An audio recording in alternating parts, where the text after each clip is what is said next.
So welcome to this journals reception. It's already a tradition, SIEF tradition, to have this reception. And I'm so sorry that we have to do it in a digital way, but I hope you have your glasses so that we can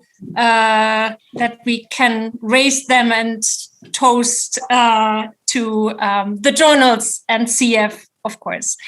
So the session will be recorded. If you know already the procedure, I guess if you don't want to be recorded, just switch your camera off, turn your camera off. And if the speakers don't want to be recorded, just put it in the chat and then we will delete it from the recordings. So the idea is that the journals present themselves, and we have today 4 journals, which is really great. We have first Ethnologia Europaea, then Cultural Analysis, and then 2 national but also international national flagship journals, Disparidades from Spain and Ethnologia Fenica from Finland. So let's start with Ethnologia Europaea. Laura Stark and Alexandra Schwell. First, I want to say that we should also call Pilvi, our associate editor, Pilvi Hämmen, up. Pilvi. Hello. Yes, can we see you, Pilvi? Yeah, Pilvi, wave your hand. Yeah.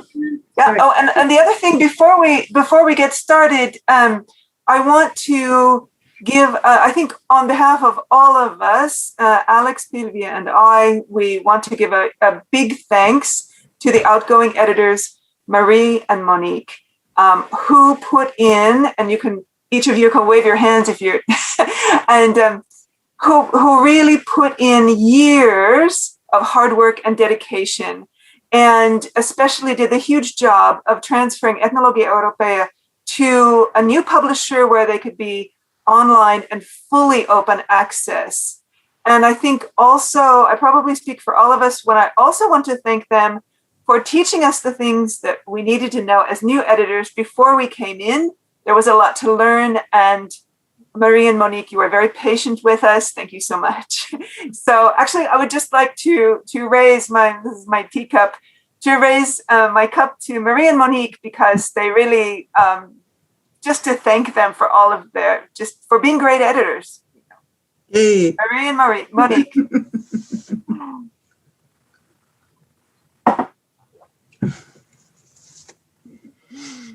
Yes, I can only second that. Without you, we would not be here without you, and in many ways, because we both of us feel so honored that you asked us to be editors, and without you, we would also be completely lost without all the things you taught us. So thanks a lot from my side as well.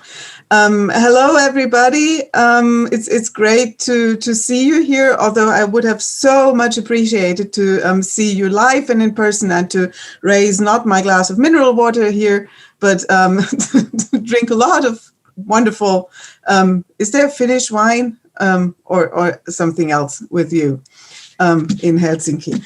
I want to introduce you to Ethnologia Europaea for those of you who haven't encountered this journal before. So together with Laura Stark, I'm co-editor-in-chief since the start of this year. And as Laura said, we took over from Marie and Monique. And Ethnologia Europaea is one of the flagship journals of SIEF. It has been around since 1966, so it already has quite a long history in the field of European ethnology, but also cultural history, cultural anthropology, historical anthropology. So it covers a whole range of also fields and disciplines in a way. And what is really important, and this is also something where we have to thank Marie and Monique once again, is that Ethnologia Europaea is now fully online and fully open access. It has moved from Museum Tusculanum Press to Open Library of Humanities. And this is based on a completely different model. What you see here is our brochure, which we just produced. You can also download it from the Ethnologia Europaea website. And what is really important, I think, and also a quite important political statement, is that OLH, the publisher, is not only an open access publication platform, but is really committed to the open access model and to open source model. So I think this is really important, and it's a great thing to support. And if your library doesn't have a subscription to Ethnologia Europaea yet, you should definitely tell your library to change that and to get one as fast as they can, because this is how the open access model of OLH is ensured and how it can work. So yeah, what are we interested in? We are a journal that is interested in great original articles that from the fields I just mentioned. We are interested in in articles that are based on ethnographic research, but we're also interested in articles that draw upon archival research. We also we encourage articles that contribute to ongoing debates and discussions. And I think that is something that is really important, which we want to encourage, Laura and I, with a new section that we're going to introduce in hopefully spring 2022, that we're going to call Ethnographic Snapshots. This is going to be a section on our website where we want to feature shorter contributions of about 2,000 words. And we're still thinking about how to implement a peer review system with these shorter contributions or not, how this is going to look like. So this is very much work in progress. We're discussing that with our editorial board as well. And I think what is the point for us here is that one really great advantage of the online world is that we are now able to react very quickly to emerging topics, to new topics, to new discussions, whereas in the print world, it took you a long time until your article got published. There's a whole long process, but now in the world of online publishing, it's much easier to get the word out and to encourage discussions, and also have a space for obituaries, for news, for shorter pieces from fieldwork, and so on and so forth. So I think that's very much still work in progress, but we very much hope that it will be met with a lot of interest. And I want to encourage each and every one of you to already think about which ethnographic snapshots you might want to send to Ethnologia Europaea. So yeah, now just to once again introduce us. As I said, me and Laura, we are now the new editors. Pilvi Hermenau has already been mentioned. There's also Magdalena Tellenbach, who's the production manager of Ethnologia Europaea and who's been with Ethnologia Europaea for a very long time, and who's also an important pillar of the team. And yeah, so I'm handing over to Laura now. Okay, thank you, Alex. Okay, so I'm going to share. So I just wanted to show our website to you, who, if you haven't visited our website, what it looks like. I hope everyone can see it. Just holler at me if you can't see something. So this is basically, as we can see the most recent issue here, the different articles this was an issue about Brexit, but it also had other articles as well. And there's a whole range of things here. Oops, I keep going back to the same one. So this just gives you a little bit of a feeling of the range that of articles that we publish. And then here along the top of the web page, if you go to articles, if you click articles, you can see all of the articles in the latest issue. Okay. And if you go to issues, you can see all of the past issues quite easily, actually. And we have all of the old issues from 1967. So, which is, a wonderful thing. So you browse freely. And then if you're ever interested in who's the editorial team, here it is. We also have our editorial board here as well. And we're very thankful to them. But then, let's go to submissions. And here we see the important things for people who want to be authors, the special issue guidelines and the author guidelines. Okay. And then if you want, when you're ready to submit whatever, your article or perhaps an ethnographic snapshot in the future, then you would need to first go to register. And that will get you into the submission process. Okay, so the submission button is, if you've already registered, you'll find the submission button right here where the register button was. So that's basically just taking you quickly through the navigating Ethnologia Europea. And the next thing I wanted to show is just our slide on our forthcoming issues. So I'm not even going to blow this up because you can see this.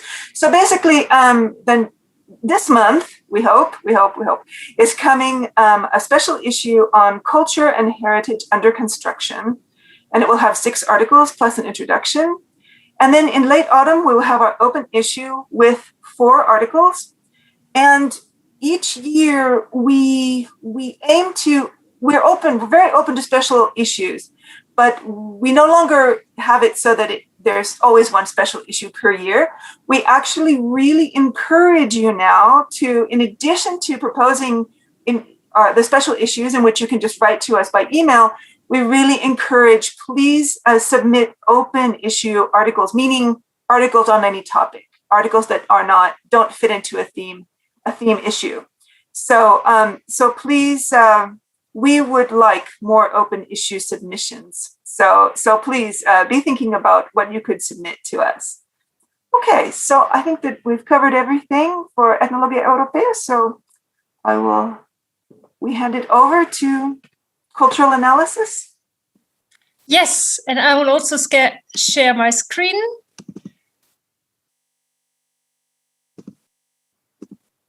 So my name is Sophie Elpers, and Karen Miller is also here, and we are the senior editors of Cultural Analysis, and we work with an editorial team of 4 editors on this journal that I will shortly introduce to you. This is our mission statement. Cultural Analysis is an interdisciplinary peer-reviewed journal dedicated to investigating expressive and everyday culture. The journal features analytical research articles, but also includes notes, reviews, and cross-disciplinary responses. Cultural Analysis is global in scope with an international editorial board, and I have already seen some of the members of the editorial board also in this meeting. Hello, Hande Birkalan, Gidik, welcome. It would have been great to have an editorial board meeting during SIEF, but that was not possible now, but we will have it soon. Okay, here are some facts about our journal. It is established in 1999 at the University of California, Berkeley, and you see the Berkeley also back when you use our internet email address. There you can find Berkeley that hosts our website. We are partnered with SIEF in 2011, and whereas Ethnologia Europea from its history may a little bit more represent the E of SIEF, coming from another history, we might present a little bit more the F in SIEF. We have so far published 24 issues. Since 2016, we published at least 2 issues per year. We try to have at least one special issue and at least one mixed issue. And you will find their scientific articles, they are peer-reviewed, and responses. And I think that makes us a little bit special. Let's say that we try to have one response article for each article we publish in order to foster dialogue and to foster discussion about the topic that is raised in the main article. And you will also find reviews of books, films, events. From the beginning on, we are online open access. These are what you can see when you enter our website. There you can find the articles in an HTML version, but we also provide PDFs, as Ethnologia Europaea also does. We provide PDFs so that you can easily print your articles. We have just published 2 special issues, volume 91 and 92, that both derive from panels of the SIEF Congress in 2019. And we would like to present these 2 issues and would like to give the word to the guest editors of these 2 issues. The first one is this issue on ethnographies of silence, and Katja Robert-Virloget cannot be here tonight, but she has presented a short film, and I would like to ask Nomad IT to show it. I'm Katja Robert-Virloget, and together with Nevena Škrbić-Alempijević, we were guest editors of Journal Cultural Analysis with the issue entitled Ethnographies of Silence. And I was asked to present some words about it. So ethnologists focus mostly on what is said, but they are rarely trained to identify the unspoken and its meaning. Although silence is a constitutive part of remembering, it has received only a little attention in the ethnological reflections. How, why, and on which occasions people choose or are forced to be silent, and what they are silent about, can lead to a deeper understanding of strategies and tactics of everyday life. Silence does not mean only the absence of speech. It can be perceived through the embodied memory, and it can also be full of sound and covered with words, as Thomas McKean and me demonstrate in this volume. Silence has been approached as a cultural phenomenon. Rather than treating the production of silence as a void, the authors focus on its potential to reflect certain cultural, social, and political processes. The authors show how silence has to be taken as a relevant medium of communication, just or sometimes even more than words are. Along with the introduction of the editors, 6 research articles are written by me, Janine Schemer and Marion Ham, Michele Bianchi, Mariana Beliai, Amy Skillman, and Thomas McKean.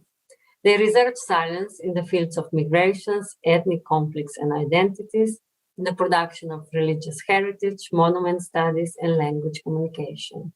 The volume ends with 3 issue responses written by Cristina Sanchez Carretero, Michelle Bosson, and Johanna Wiest.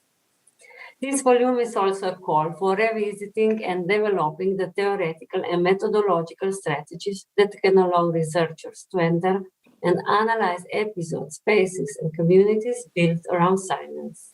It's time to hear the silence. Thank you for your attention. So I would really like to thank Katja now, but I will do so in an email tonight. And I will go back to my presentation.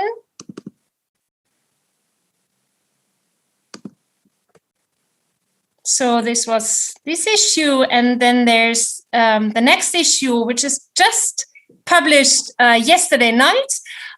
Guest editors were Konrad Kuhn and Magdalena Puchberger. It's the title is Tracking Knowledge on the History of Changing Disciplinary Identities After 1945. And I would like to give the screen to Konrad. Please, Konrad, the floor is yours. Yes, hello everybody. Thank you very much. We are very happy to be here. We've always strived to have the special issue out by the Congress by today, and we made it. We're very happy. Like I won't say much about like the issue. You can read the articles by yourself. Whoever is interested in the complex history of our discipline might be interested also in the articles. And I'd like to thank first the 6 authors we have. It's Eija Stark from Helsinki, Indrek Kietz from Tartu, Rita Grinvalde from Riga, Hande-Birka Langedig from Frankfurt, and Kajsa Lange from Tartu, and Ingrid Slavec-Gradišnik from Ljubljana. And some of them are also here, which I appreciate very much. Perfect. So the warmest thanks to all of you 6. And then we have a total of 3 issue responders. We have Jerzy Wojc from Prague, Simon Bronner from the United States, and Karin Burkhardt from Tübingen, which responded to these 6 articles in really thrilling responses. So we are very happy to have this special issue out, which is, I can say, which is one that is an outcome of the magic which SIEF is made of, because SIEF is bringing scholars from all over Europe and beyond together, to publish such things and to think together. So we're really happy. And the warmest thanks go out also to you, Sophie Elpers, and to Karen Miller, for keeping everything together. Also to Robert Guiker and Keisha for the editing and the web editing of in this of highest quality, as I can say. So I'll be quiet and take the theme of the issue 1 as a trope for me now and be silent, but I'll raise my glass and thank you for all authors, responders, and everybody involved in making this special issue happening. Thanks. Cheers. Thank you, Konrad. Okay, and then I give the screen to Karen Miller. It's really fantastic that she's there because she is one of the founders of Cultural Analysis and still senior editor. So it's wonderful that you can make it even virtually. And good that this reception takes place in the European evening so that you can be there and have lunch with us now. Yes, I really wish it was in person. I want to thank SIEF for inviting me, and I'm very pleased to be able to be here. And Sophie, thank you for facilitating this and making it easy. I just wanted to really briefly go a little bit into the history of CA just for a minute, because we are kind of young compared to a lot of the other journals that are represented here. See, Cultural Analysis started about 20 years ago, which I'm dating myself. And we were a group of graduate students at UC Berkeley. And at the time, Alan Dundes was the head of the folklore department. And there was Valdemar Hafstein, who I'm sure many of you know, Toke Thompson, Joanne Conrad, in fact, was our first editor, and she was a presenter here at the conference, and myself. And I also just want to do a shout out to our staff and editorial board, Sophie Eplers, of course, Robert Geiker, Samati Mitra, Keisha Oliver, and Spencer Green, who do an incredible job in putting out our issues over and over and over again. And so at the beginning, we wanted this journal, on the one hand, to be, of course, peer reviewed and have rigorous academic scholarship. But we wanted to take advantage of at the time, 20 years ago, to the availability of the open access platform. It was very, very important for us to have that open access, to be open to a worldwide audience, as well as the articles be accessible to everyone on the internet. And this has proved somewhat problematic because, of course, the internet itself is not open to everyone.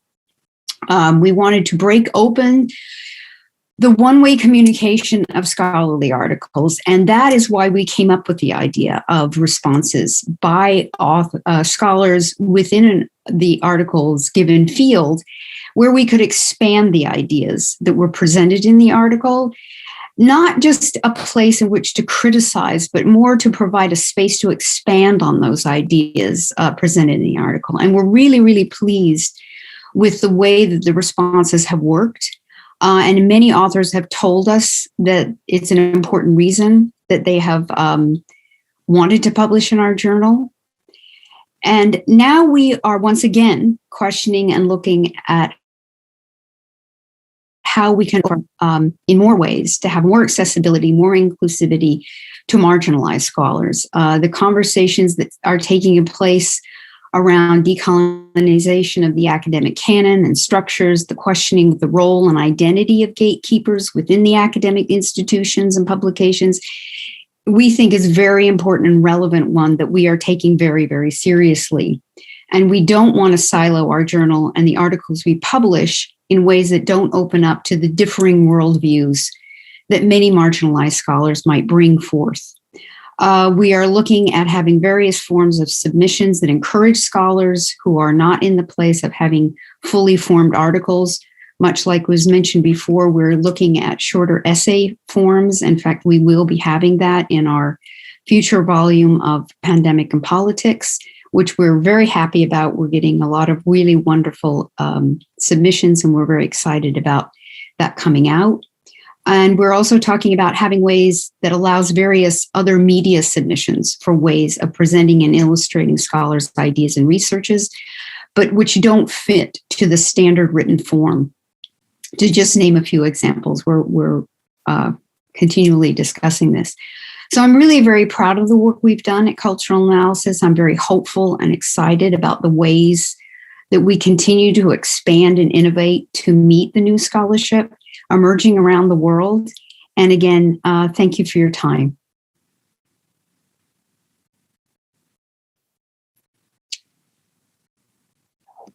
Thank you, Karen. I will stop this presentation here. And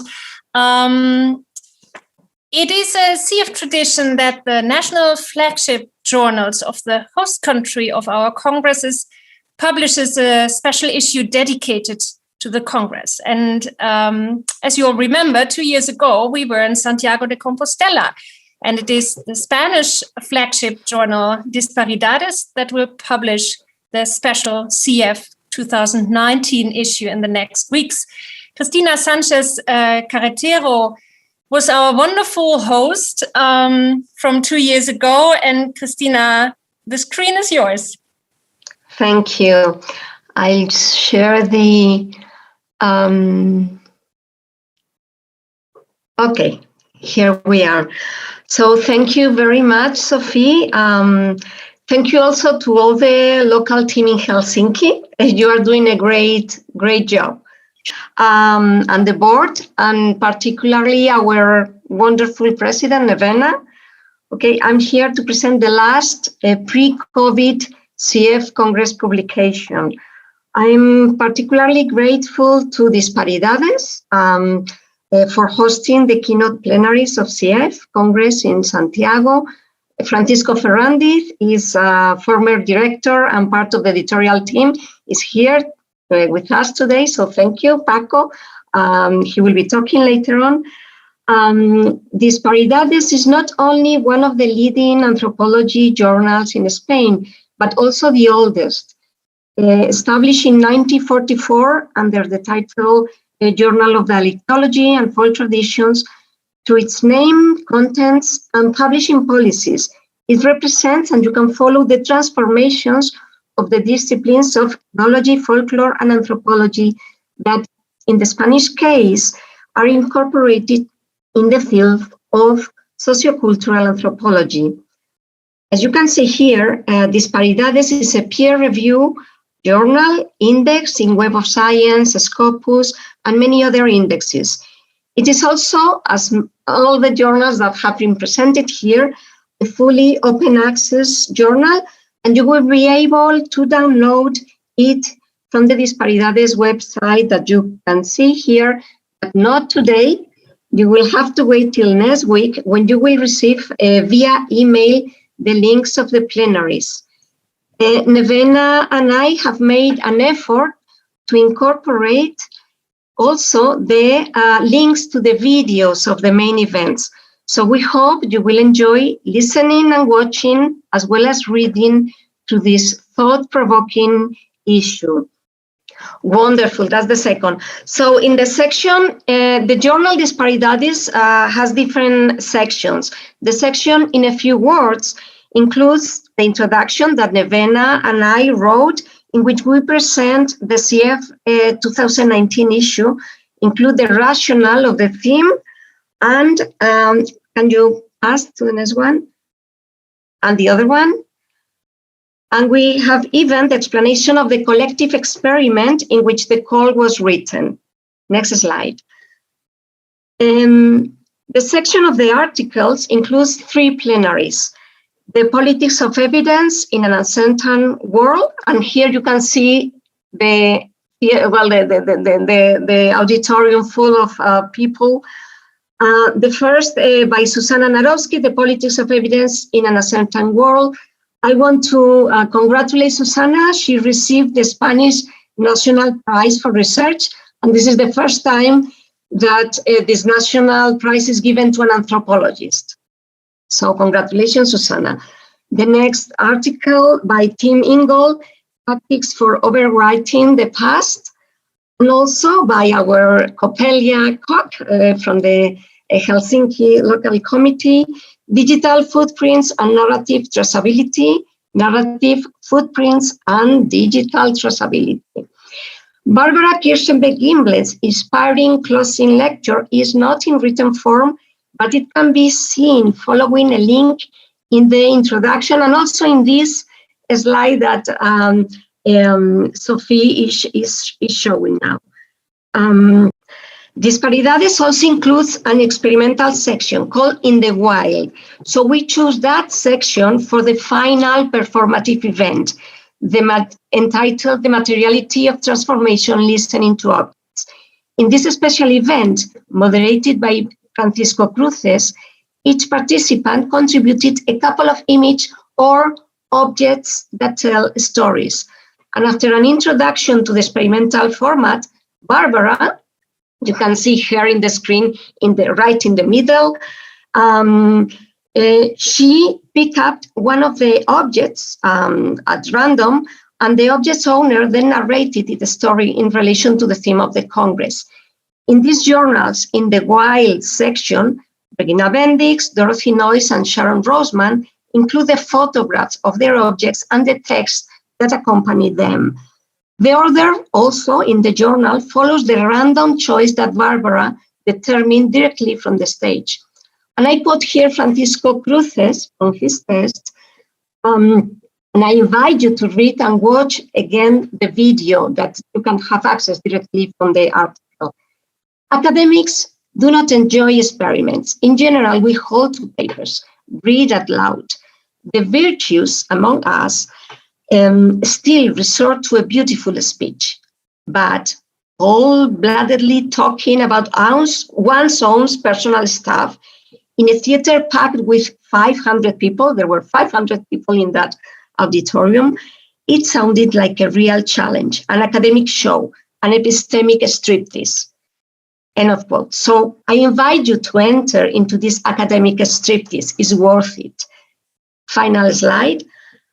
Last but not least, in addition to the plenary lectures and the experimental pieces of the final event, this CF Congress include a cartography section, an annual feature in Disparidades reflecting on the state of the art of a field of study. In this case, linked to the opening plenary, Viviana Martinez, a member of the organizing committee, and Patricia Holmes have prepared a cartography exploring the moral economy of farming. That's the reason also of the cover of the journal.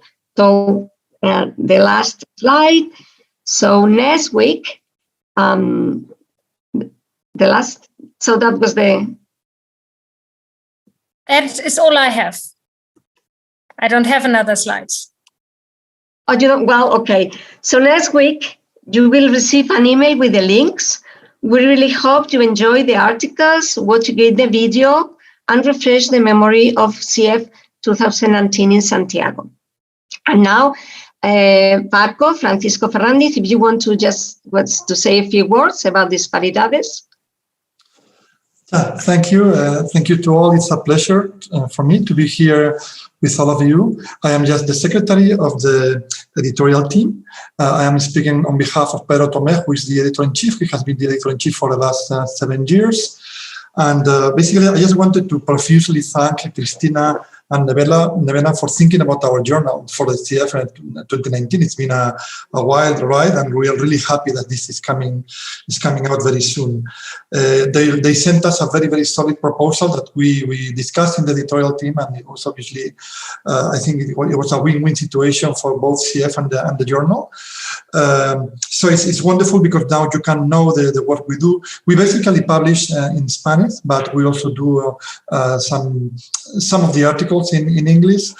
And basically, what I wanted to do is apologize because we wanted to have we really wanted to have the journal today for you, but for technical reasons, it's going to happen next week or maximum 10 days. So hopefully it will be soon in your hands.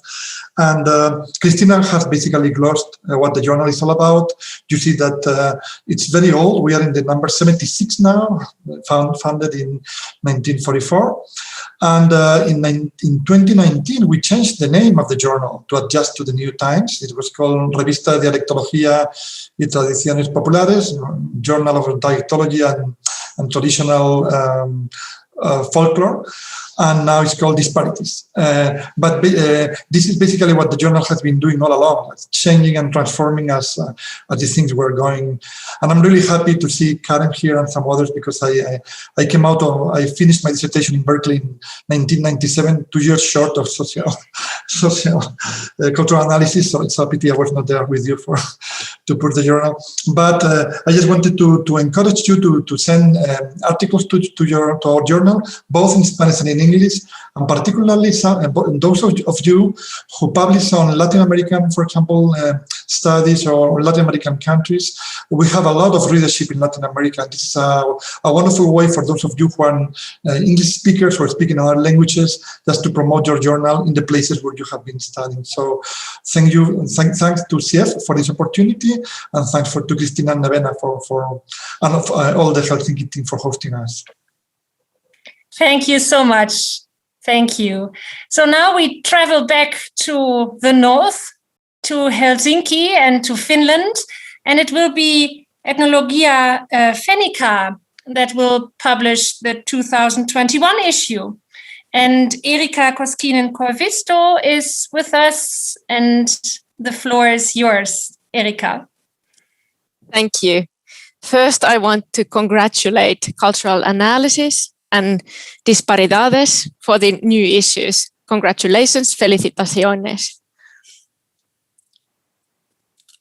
And so it is my pleasure to introduce you to or announce you the Ethnologia Fennica special issue of CIEF 2021 Congress, Breaking the Rules, Power, Participation and Transgression.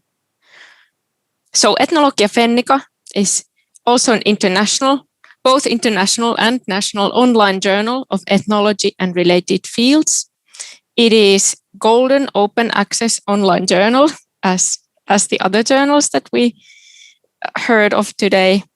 And it's published by Ethnos, the Association of Finnish Ethnologists. And we have received the label for peer-reviewed scholarly publications from the Federation of Finnish Learned Societies. So we have been audited and our peer review process have been audited. And the special issue that will be published in the next CIEF Congress is inspired by this 15th Congress in Helsinki. And we will invite the keynotes and selected authors representing different streams to submit to the issue. And in our work, we'll consult both the scientific board and then the National Organizing Committee of SIEF2021. And our editors for this special issue will be myself and my colleague Tytti Stiel, and then the convener of the National Organizing Committee of this Congress, Professor Hanna Snellman. And the Association of Finnish Ethnologists, Ethnos, will apply for funding for this special issue. And here I included a brief schedule. Of course, there's a little more detailed schedule since there will be different forms of writings published in this issue. I will say a few words about that, but we'll send invitations after summer when scholars get back to work on campuses, and then the deadline for the first version article submissions will be in January 2022. And then, of course, there will be these peer processes, and the issue will be then published in the next SIEF Congress. And I think it's still a secret, so we'll hear later where and when. And so the texts will be submitted through an online editing system that we use. And articles, of course, are peer-reviewed, but we also will send out information about commentary texts, since we also have begun publishing commentaries, and often in our journal they're not commentaries to a specific article, but commentaries to some contemporary issue or some methodological question, like shorter text, not peer-reviewed. So we will notify about that. The deadline will be later. So there's much more time for writing. And further details and our former issues, all like author guidelines and information about journal can be found in our webpage. So this was very short, and I know Professor Hanna Snellman is also present, so if you'd like to say a word, feel free to. It's really an honor to be work on this, and thank you, SIEF, for this opportunity. Hello, everyone. I'm in a park listening to jazz music, so I hope they don't start again. But you have a little peek of Helsinki. I'm next to the National Museum, and it's almost 30 degrees Celsius. It could be worse in Helsinki, I would say. But I think Erika did a very good job. And we'll be getting back to you about the practicalities of the issue, and hope to see you soon, tomorrow at the General Assembly at least, and then later in the activities. Good night. Thank you very much, Erika and Hanna. And indeed, you can learn where the 2023 issue will be published when you come to the General Assembly tomorrow. So thank you, all the speakers. It's wonderful to listen to you and to share also our experiences among each other, which is really important. We have had a great journals coordination meeting, which was quite small, but still it's so important to exchange experiences, and I'm very happy that we will continue with it. This is once more a reception, so please raise your glasses to the journals of SIEF, to the wonderful national and international journals. At the same time, we got to know to SIEF, to Nomad IT, and this is really most important, to our wonderful Finnish hosts. Thank you so much. Cheers. Cheers. Thank you.